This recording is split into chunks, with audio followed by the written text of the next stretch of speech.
the aisle to make sure that we build the kind of support that we need to pass the strongest possible amendment to our Constitution requiring that the government live within its means.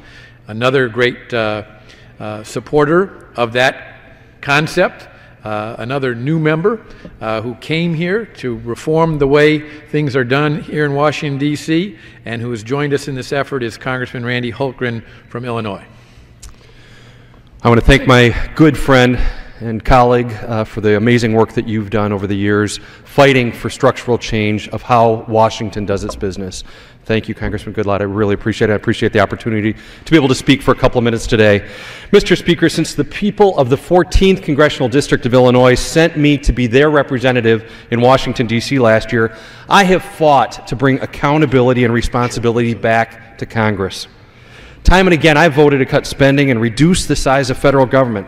And I haven't been shy about going against and opposing colleagues from the Republican side of the aisle when I felt that like they weren't doing enough to get our fiscal house back in order.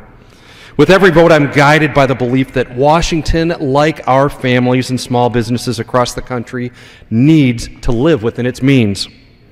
I know that the path to renewed and future prosperity lies through a return to fiscal sanity, and not by saddling our kids and our grandkids with more debt. Our job-creating bills that have been sent over to the Senate and are stuck in the Senate right now, along with less spending and less debt, will help give small business owners and job creators the confidence they need to hire and expand, putting Americans back to work again and getting our economy moving again. Unfortunately, this Congress's efforts to cut spending are on their own insufficient. More importantly, any cuts we make today could be reversed by future Congresses.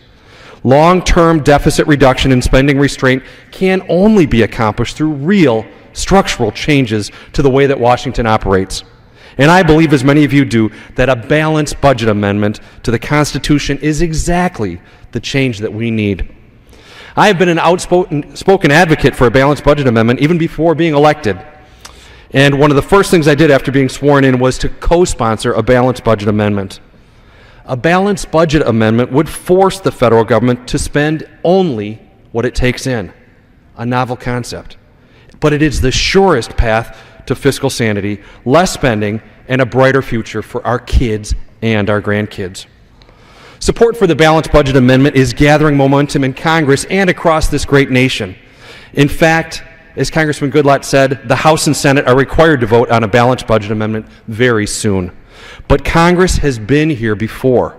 In 1995, they nearly passed a constitutional amendment mandating a balanced budget amendment, but fell one vote short in the Senate.